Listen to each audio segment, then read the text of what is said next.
morning. Welcome to Denton Unitarian Universalist Fellowship. My name is Crystal Sullivan. My pronouns are she and her, and I am a member of the Board of Trustees. Whatever your reason, whatever your worldview, your spiritual tradition, your age, race, gender identity, sexual orientation, financial means, physical ability, or political affiliation, you are all welcome here. Newcomers, please complete an online visitor information card to connect with us. You can see the chat or the seat pocket in front of you for that information. Each week, children ages 0 to 3 are welcome in the sanctuary or in the nursery in the fellowship hall. Children ages 4th through 6th grade are invited back to our Explorers class by signing up at the welcome wagon in the back there, and then they will be invited to the rooms later in service. For our announcements, today we welcome John Beckett and the Denton Covenant of UU Pagans to the pulpit, so we are excited about that. Now, let us prepare our hearts and minds for service.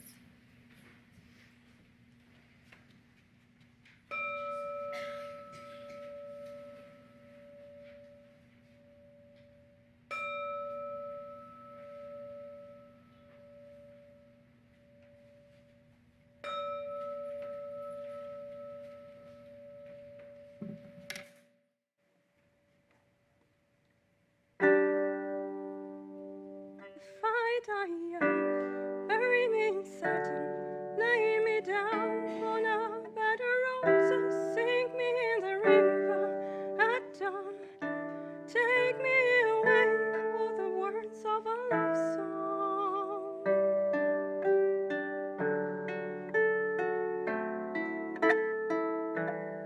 Make me a rainbow, shine down on my mother, she knows I'm safe with you when she hides under my colors. Life ain't always what you think it ought to be, no, ain't even gray, and she buries her baby. The sharp knife of a short life. Well, I had just enough time. If I die young, bury me in satin, lay me down on a bed of roses, sink me in the river at dawn, take me away with the words of a love song. The sharp knife of a short life. Well, I had just enough time.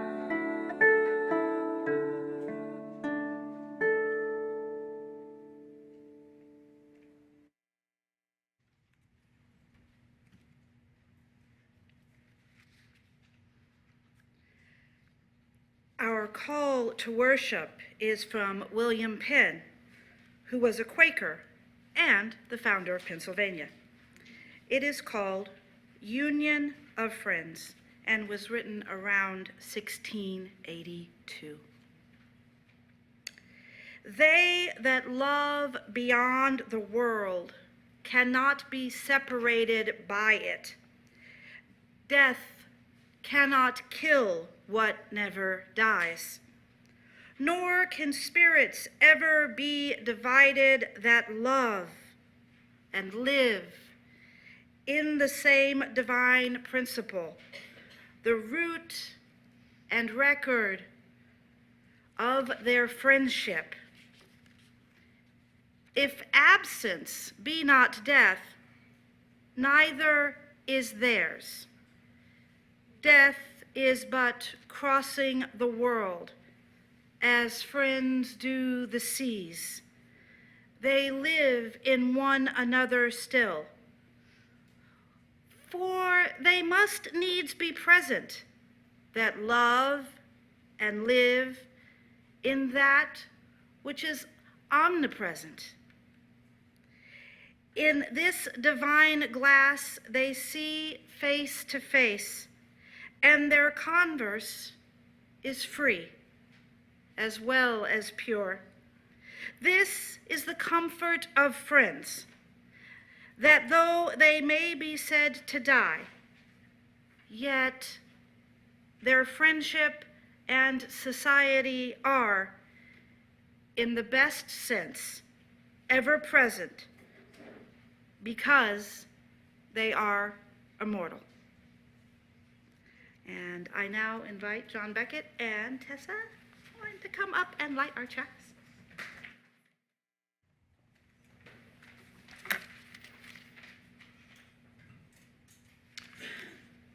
Our UU Flaming Chalice began as the logo of the Unitarian Service Committee, which helped Jews and others escape the reaches of the Nazis during World War II. It is reminiscent of the Holy Grail of Arthurian legend, the scrying chalice of the Greek Pythia, the cauldron of Ceridwen, and the cauldron of the Dagda. We light this chalice today in the legacy of all these vessels of service and transformation, to recommit ourselves to the ideals of justice, equity, and compassion in human relations, and in solidarity with those who are anxious, vulnerable, and oppressed throughout the land and throughout the world. Let there be light. Let us be the light. Please rise in body or in spirit for our opening hymn, number 46, Now the Day is Over. And we'll sing verses 1, 2, and 3.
Seated.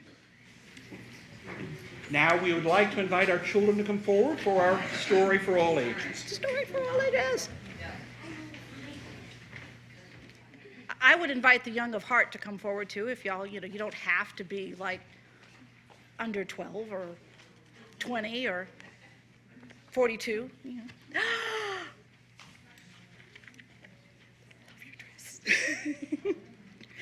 I'm sorry, I saw witches. I had to, It's a thing.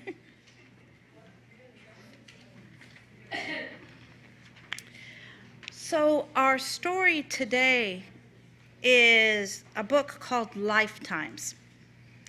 And it's a beautiful way, I hope, to explain life and death, not just to y'all, but to all y'all.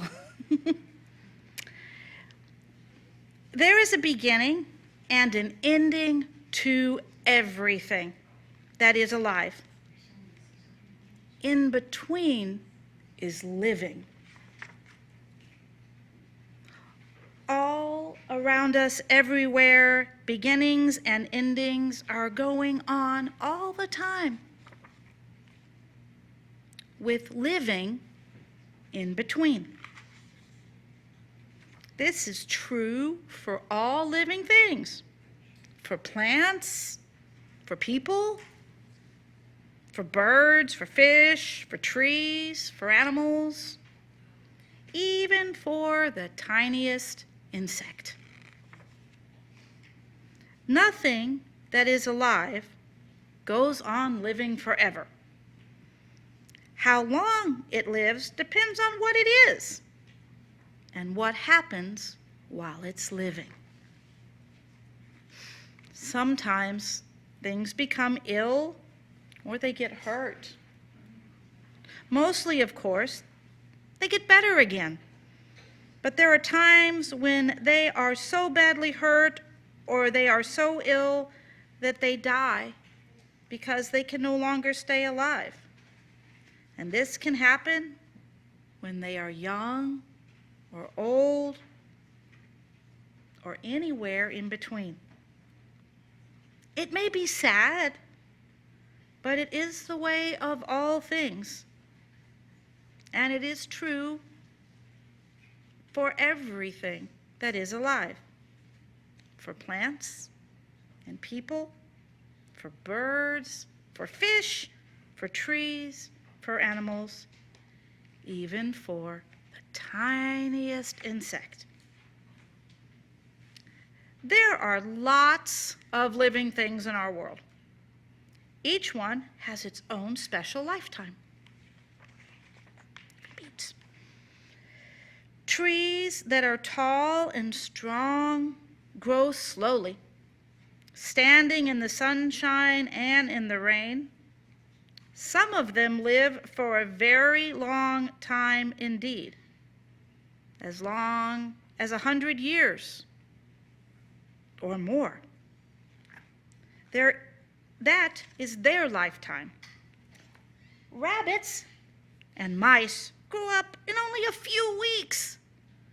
They go on to live for a year or two, crunching on carrots and nibbling on cheese until they grow old and very tired, and it is their time to die. That is how it happens to be for rabbits and mice. It is the way they live, and that is their lifetime. Flowers and vegetables planted as seeds at the beginning of spring when the earth is warm grow quickly to live through the heat of summer. The days pass and they become old during autumn when it is cooler, and when the winter comes and it is cold, then they die. It is the way they live, and that is their lifetime. Butterflies live as butterflies for only a few weeks. Once they have dried their wings, they flutter and flit from leaf to flower. At first, they are bright and quick. But as time passes, they begin to slow down until finally they can go no further. They rest for a while, and then they die. That is the way butterflies live, and that is their lifetime. Birds grow up quite quickly, too. It's often no more than a few months from the time they hatch until they are strong enough to fly and feed themselves. How long they live after that depends on their size.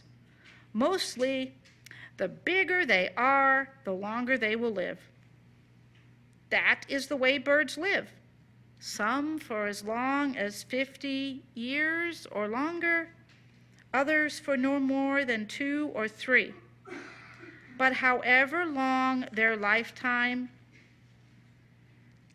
for each one, that is their lifetime.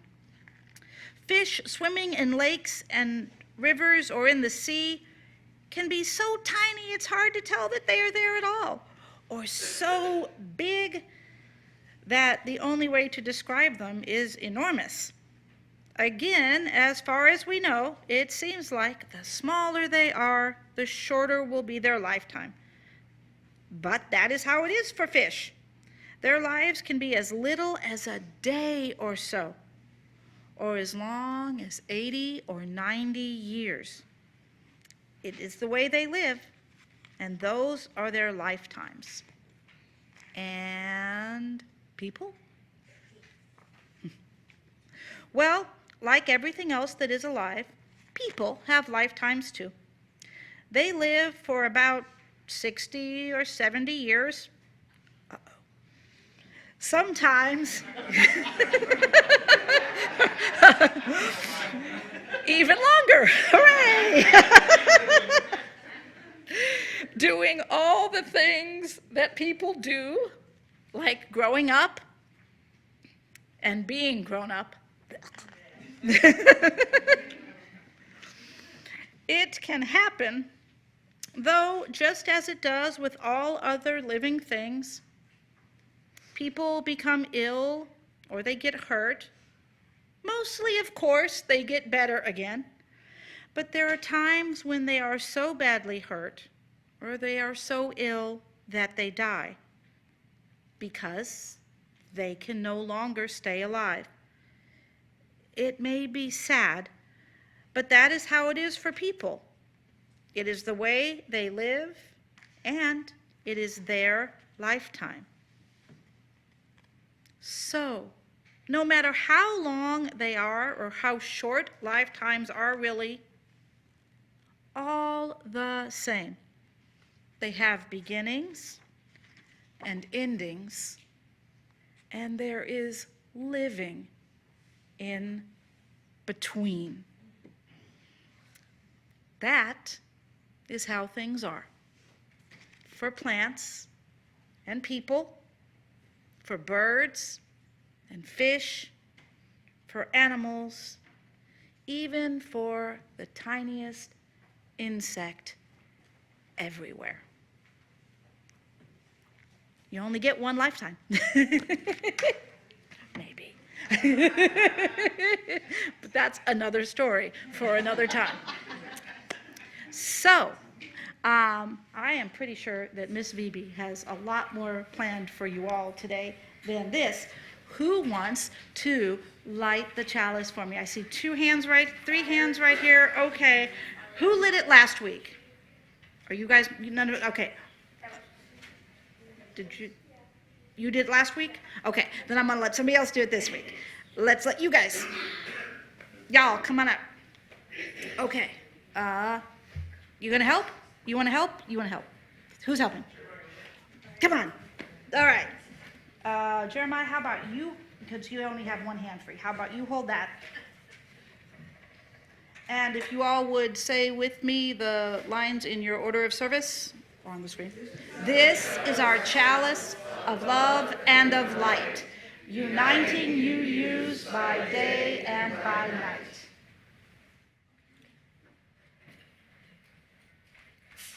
It is a hard act to follow that book and Cynthia's lovely outfit today.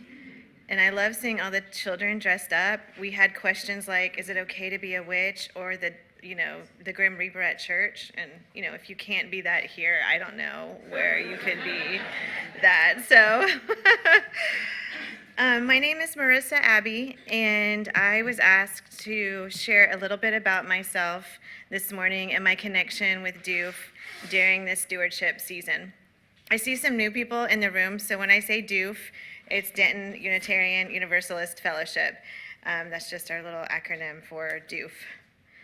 I found it's hard and easy to stand up here and talk about why I love DOOF.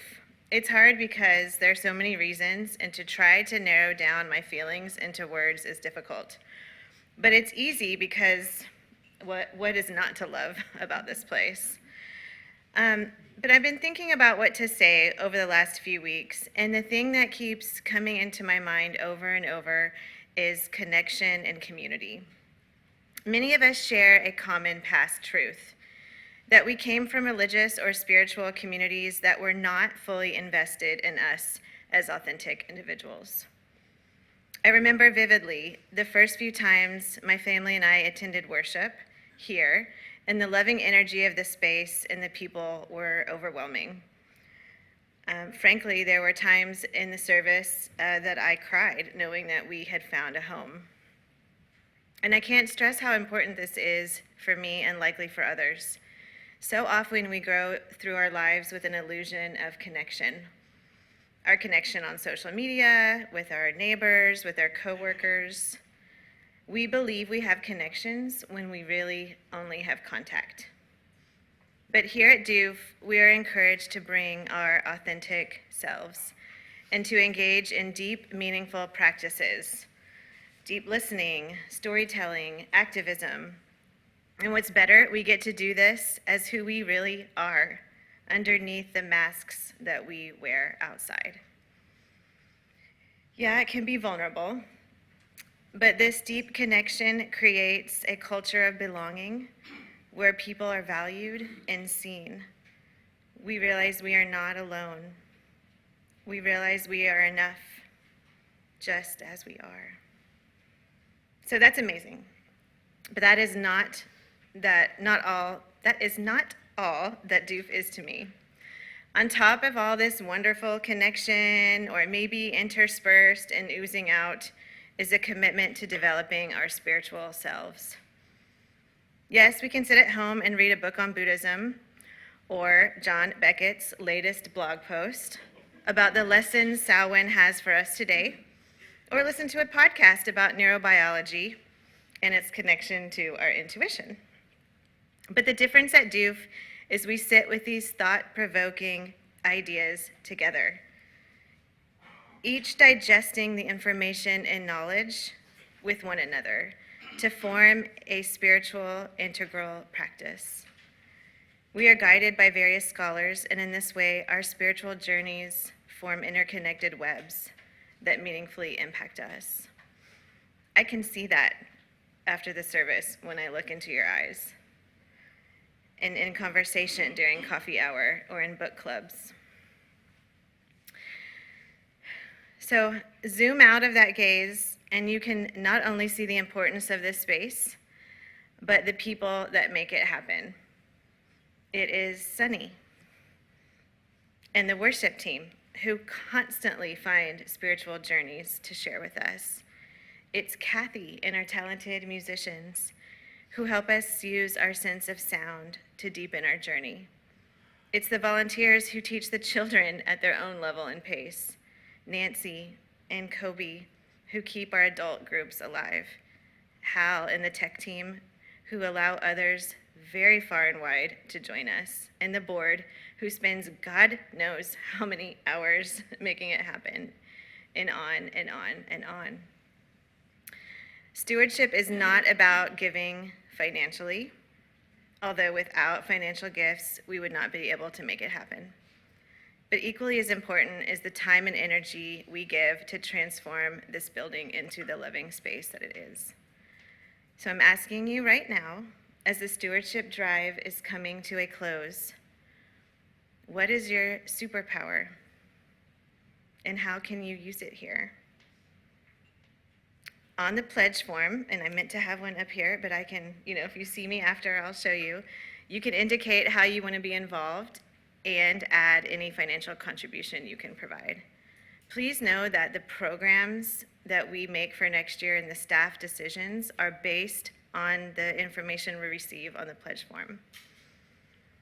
Each of you has an important role to play, and I really thank you for what you bring to do.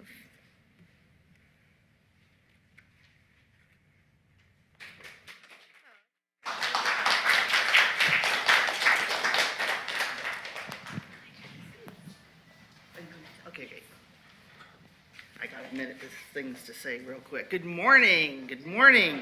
My name is Reverend Gina Purcell. Some of you know me because I've been involved in Doof for, like 20 years, something like that, on and off, kind of floated in and out as I could.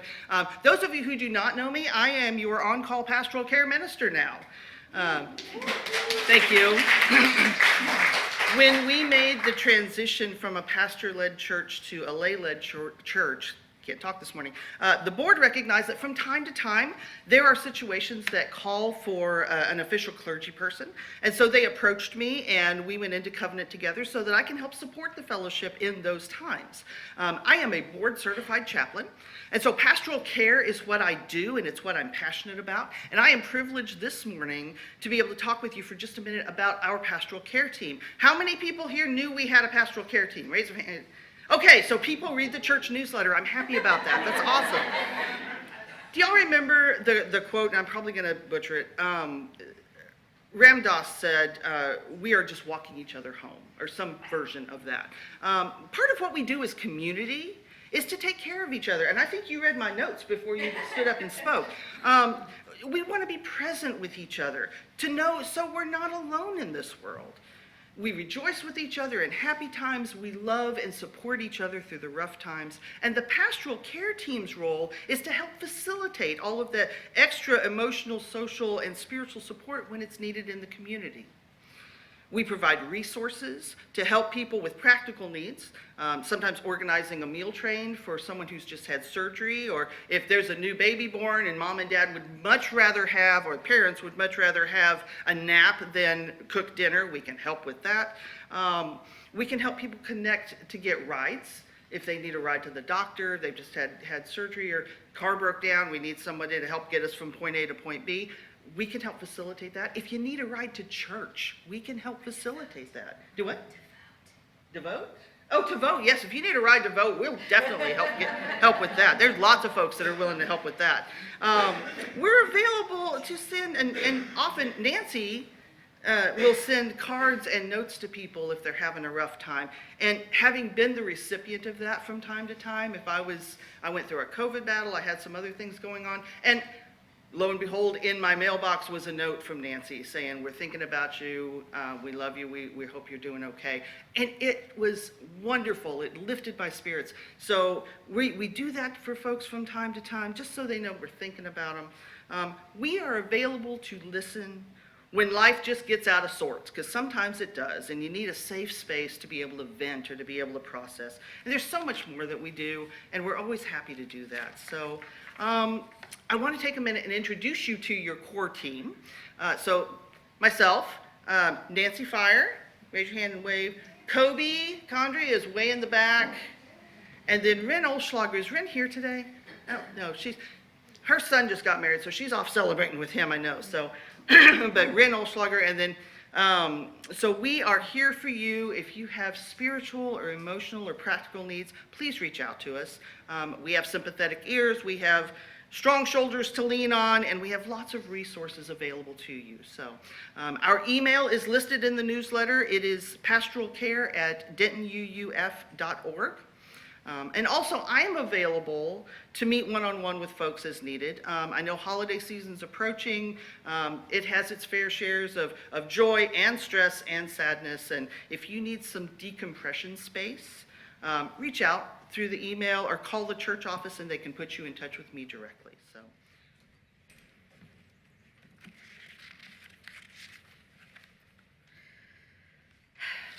First one to die. To you I pray. To you I call. As you sit between this world and the next. God of the in-between. To you my words go out. When I approach the moment of my death, when I come close to the point of transformation,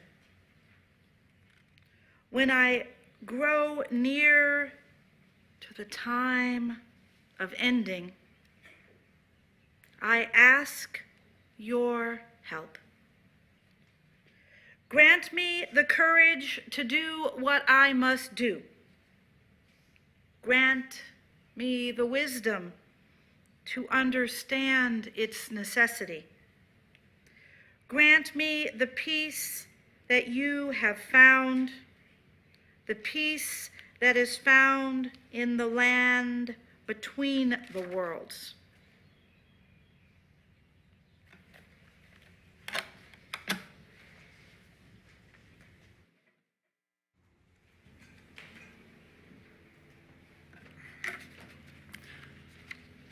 Samhain is the holiest day on the modern pagan wheel of the year. It's pronounced Samhain because in Irish, MH is a W sound. The word is Irish and it means summer's end. The ancient Irish and most of the Celtic peoples divided the year into two seasons, summer and winter. There's much about the Iron Age agricultural cycle that doesn't fit contemporary North America, but here in Texas, marking October 31st as the end of summer is very meaningful.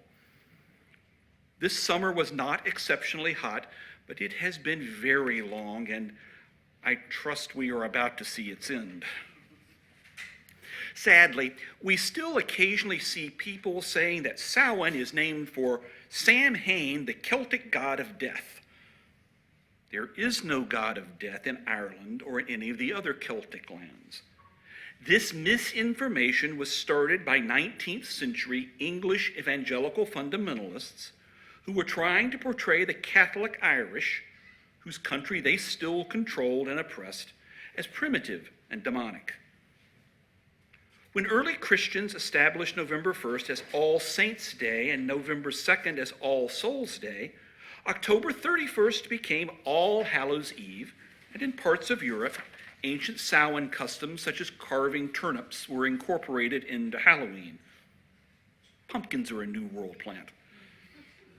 Our modern Halloween celebrations are largely an American thing, and in the United States, Halloween is second only to Christmas in observance and in spending.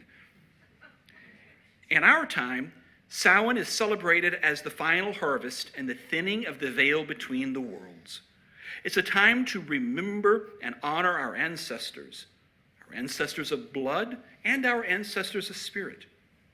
It's a time to acknowledge the inevitability of death, and, if we have the courage, to peer beyond the veil and see what we can learn about what comes next, whatever that may be. May we all have a happy Halloween and a blessed Samhain.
Samhain by Annie Finch. In the season, leaves should love, since it gives them leave to move. Through the wind towards the ground, they were watching while they hung. Legend says there is a seam, stitching darkness like a name. Now, when dying grasses veil earth from the sky in one last pale wave, as autumn dies to bring winter back, and then the spring, we who die ourselves can peel back another kind of veil that hangs among us like thick smoke. Tonight, at last, I feel it shake. I feel the nights stretching away thousands long behind the days, till they reach the darkness where all of me is ancestor. I move my hand and I feel a touch move with me. And when I brush my own mind across another, I am with my mother's mother.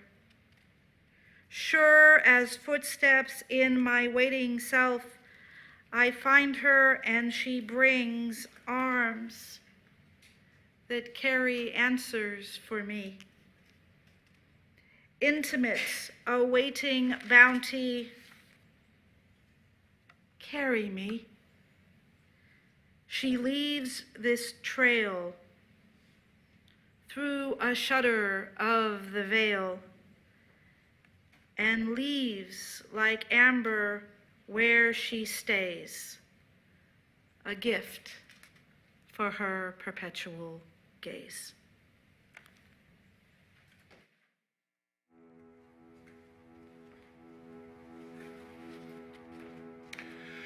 I occasionally see people speculating that our pagan ancestors made offerings to their gods in fear and trembling, hoping to appease forces they couldn't understand.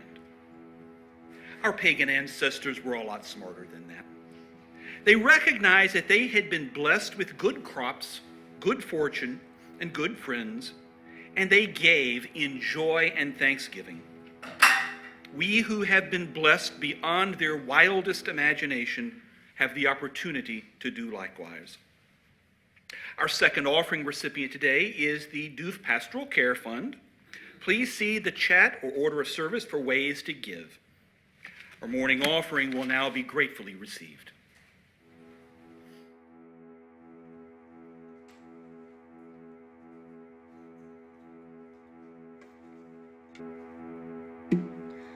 Autumn leaves falling from the trees, calling me to a place hidden deep within my mind. Red and gold flaming patterns in my soul, claiming me for a role that I can't seem to define. Hear the wind whistling in the distance, taste the dandelion wine. It is the end of summer, the last resistance. October country on my mind. A fancy free lady, dance with me down shady trails, through the forest and across the meadows green. Spinning wondrous dreams beside the chilling mountain stream, we'll ride the wind and the water to journey to the sea. See the deepest bluest sky you can remember. Taste the golden apples of the sun. We will recall the fall in deepest dark December. We will embrace the racer's run. Life goes on the circle's turn. Winter's chill and summer's burn. And like the leaves, the seasons change, and so do I. Dance around the watch firelight, sing to keep away the night, full of love underneath October skies. Hear the wind whistling in the distance. Something wicked this way comes. It is the end of summer, the last resistance. Light the fires and beat the drums. Light the fires and beat the drums. From you I receive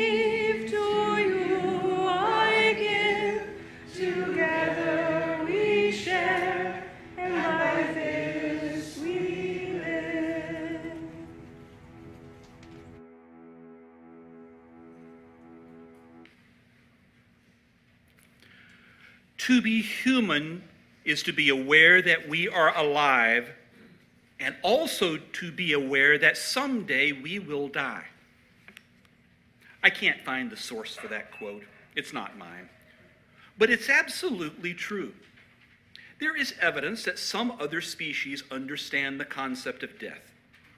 But as far as we know, we are the only species who lives with the awareness that someday we will die.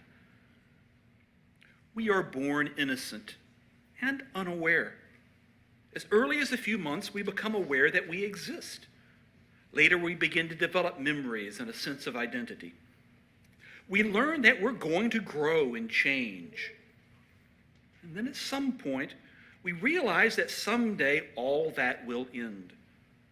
We become aware that sooner or later, our body, which we inhabit, or which we are, will stop working and die. And then what? We know what happens to our body. If it's left to nature, it will decay and decompose and eventually return to the earth from whence it came. Our survivors may burn it or preserve it with processes ranging from mummification to modern embalming. But we are more than our bodies. What happens to the essence of who and what we are? Does it too cease to exist? Does it move on to another world, a world of spirit? Does it find a newly born or soon-to-be-born body to inhabit? Or perhaps something else that we've never even considered? We don't know. How do we deal with this knowing and not knowing? Mostly, we don't. We ignore death, and when it comes, as it always does, we hide it away. It's not been that long ago that people cared for their own dead, washing the body, laying it out, digging the grave and burying it, and mourning together. Now we've outsourced the care of our dead to professionals. If we're lucky, we get 3 days bereavement leave and then it's back to work. Much of this is capitalism's insistence on productivity, but some of it is our own desire to forget about death. We know that someday it will be us, but we try not to think about it until we can't not think about it. We are alive, and someday each and every one of us will die. The time to think about death and what, if anything, comes after is not when we're about to die or when we're at the funeral of a loved one. The time to think about death is on a beautiful Sunday morning when we feel like we're going to live forever, even though we know we're not. I am a druid, a pagan, a polytheist, and much more. But I stand here this morning as a Unitarian Universalist. Many UUs believe there is only this one world and this one life. If you're one of them, know that I freely acknowledge you might be right. Some years ago, I had some medical tests that required me to be unconscious. The anesthesia was both quick and effective. One moment, I'm laying there on the table with the doctor standing over me, and the next moment, I'm lying in the recovery room. No fading in and out, no dreaming, no nothing. It was as though I ceased to exist for those 15 minutes or however long it was. And when I woke up, the first thing that went through my mind was, if the atheists are right, this is what death is like, and I'm okay with that. Nearing his own death in 1910, Mark Twain said, "I do not fear death. I had been dead for billions and billions of years before I was born and had not suffered the slightest inconvenience for it." Death is not the opposite of life. Death is a part of life, the end of the process that begins at birth. Contemporary druid and philosopher Brendan Myers compares life to a bird that flies into a great hall at birth and then flies out of the other end of the hall at death. Did the bird exist before it flew into the hall? Does it exist after it exits the hull? All we can say for sure is that for a while, the bird is in the hull. And if that's all there is, then that's enough. In part because this one life is beautiful and terrible and wonderful and amazing all at the same time. And in part because if this is all there is, then it has to be enough. We have to make it enough. Like so much in life, death is neither good nor bad. It simply is. We don't know what happens after death. That's never stopped people from speculating about what they hope comes next for themselves and their loved ones, and about what they hope comes next for the people they don't like. Life is many things, but it is not fair, and it is natural to hope there will be justice in the next life. Many religions teach some form of rewards for the good and punishments for the bad, either in an afterlife or in a future life in this world. Unfortunately for us, the predominant religion in our culture proposes not just punishments, but eternal torment. And not just for those who do especially bad things, but for anyone and everyone who doesn't follow the right religion in the right way.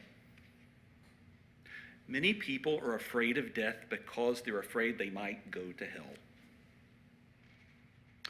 We are gathered here this morning in a Unitarian Universalist church, the spiritual heirs of dissenting Christians who said no.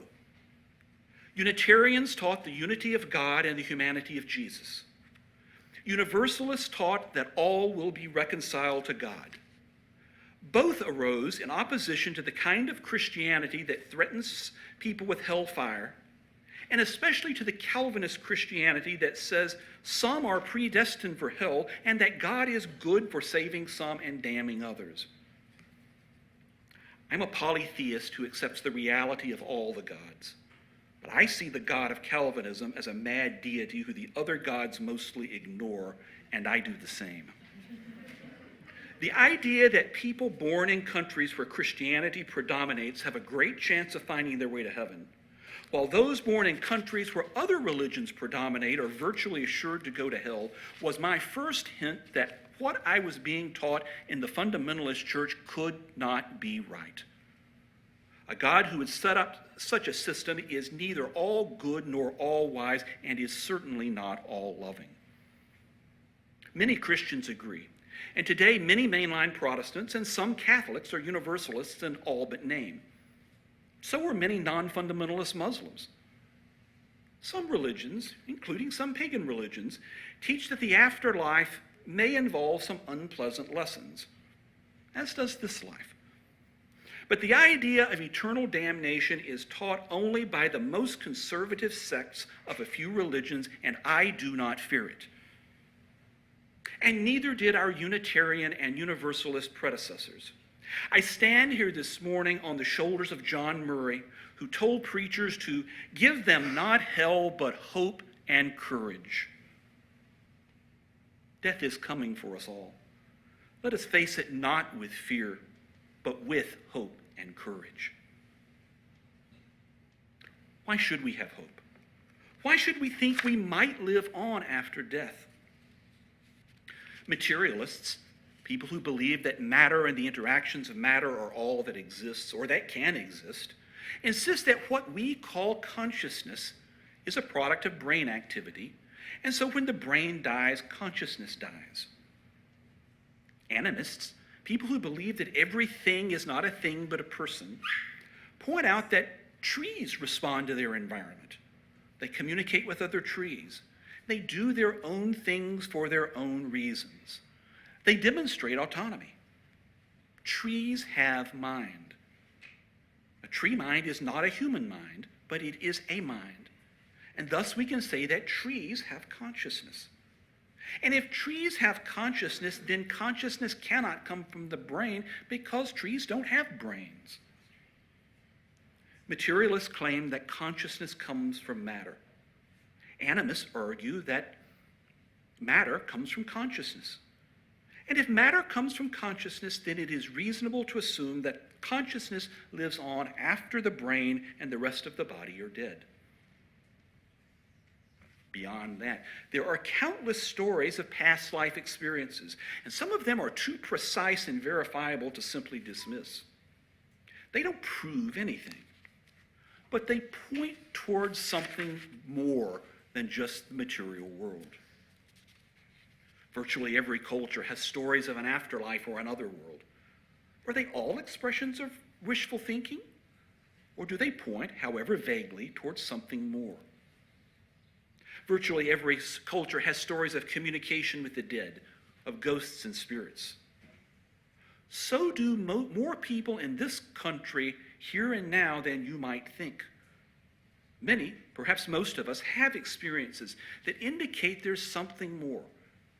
Most people keep them to themselves for fear of being seen as immature or uneducated or mentally disturbed. But put them in a safe space and they'll tell you all about something the mainstream world says cannot happen, but it did. Perhaps you have such a story. If so, I encourage you to tell it. In sharing these stories, we remind ourselves that we are not alone in our experiences or in the beliefs we form around them. If you hear these stories and investigate these ideas and come to the conclusion that there is only this one world and this one life, I respect your thinking. You might be right. But I've come to the conclusion that the essence of who and what we are is more than the product of brain activity, and I believe we live on after death. When we accept the inevitability of death and we contemplate the possibilities of what might come afterwards, our fear of death begins to fade. But like all good things, it can be taken too far. Even if we live on in an afterlife, or if we will be reincarnated many times, this life here and now is a thing of great value. Too many people spend all their time trying to qualify for the good place in the afterlife, and they neglect to live in this life. Others waste this life, accepting mediocrity on the assumption that they'll do better next time. Perhaps the worst are those who believe apocalyptic prophecies, who think the world is going to end in the near future, and so there's no need to work for a better world. In the mid-19th century, the preacher William Miller convinced thousands of people that Jesus would return to earth on October 22nd, 1844. Many of them stopped working on their farms or in their professions. Some sold their belongings. And then, as happens every time with apocalyptic prophecies, nothing happened. October 22nd, 1844 is known as the Great Disappointment. In our time, we have some people in positions of power who refuse to care for the environment and who are encouraging war in the Middle East because they believe a new heaven and a new earth are coming any day now. Whether we will return to this world or not is a matter of speculation. What is certain is that those who come after us will continue to inhabit the earth for countless generations to come. We owe it to them to leave this world a better place than we found it, even if we aren't coming back. And even if we reincarnate many times, there is much to learn and do and experience in this life. Let's make the most of it. Even if the naturalists are correct and there is only this one life and this one world, we still live on. We live on in our deeds. We are gathered in this room we call Miller Hall, named for Tom and Isabel Miller, the architects who helped found this fellowship and who designed this building. Because of the Millers and those of their generation, we have a home. As I understand it, the Millers were humanists who did not expect an afterlife of any sort. But even if they were right and their consciousness has vanished, they live on in us and our work to maintain and advance Unitarian Universalism in Denton and to build a better world here and now. Samhain is the holiest day on the modern pagan wheel of the year. Denton Cups will observe it this coming Saturday evening, and everyone is invited. One of the themes of Samhain is honoring our ancestors, our parents, grandparents, great-grandparents, and all those who came before us, going back as far as we can tell, and then some. We set up their pictures, eat their favorite foods, and most importantly, we tell their stories. Legend says that the veil between the worlds is especially thin at this time of year. Perhaps their souls, the essence of who and what they are with us here. Perhaps they are here only in our memories. But this much is certain: that which is remembered lives. One of Denton Cup's most beloved ancestors is Dolores Neighbors, who died in 2021 at the age of 88. Dolores was part of this fellowship for many years. She was congregation president in 2008. She was an active member of Cups. She was a good teacher and a wonderful meditation leader. Some of those meditations led people beyond the veil and into the other world. When I got word that Dolores had died, I did what I always do at times like these. I prayed. I prayed to my gods and to the gods I knew Dolores honored and worked with. I prayed that her journey into the next life would be safe and easy. But I do not think those prayers were necessary. Dolores knew where she was going because she had been there before in meditation.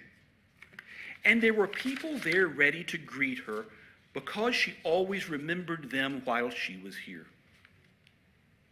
What comes after death is a mystery, and I believe it will remain a mystery even as our knowledge of the innermost workings of the universe continues to expand and grow. But it is a mystery we can explore in rational thought, in contemplation and meditation, in discussing and comparing our experiences, in ritual and in worship, in exploring the mysteries of death and what comes afterwards. We lose, or at least greatly reduce, our fear of death. This we know: all that lives will someday die. Let us face death not with fear and not with denial, but with hope and courage. Will you join me in the unison words for extinguishing the chalice? We extinguish this flame, but not the light of truth, the warmth of community, or the fire of commitment. These we carry in our hearts until we are together again. To be human is to be aware that we are alive, and also to be aware that someday we will die. How do we deal with this great and terrible knowledge? We can ignore it for a while. We can live in fear of non-existence or in fear of ending up in a bad afterlife. Or we can contemplate the nature of life and death and what comes after, explore it, think about what it might involve and what it almost certainly does not involve. We can approach death with hope and courage while we live this life as fully as we can. Go in peace when you leave this place today and when your time comes to leave the world.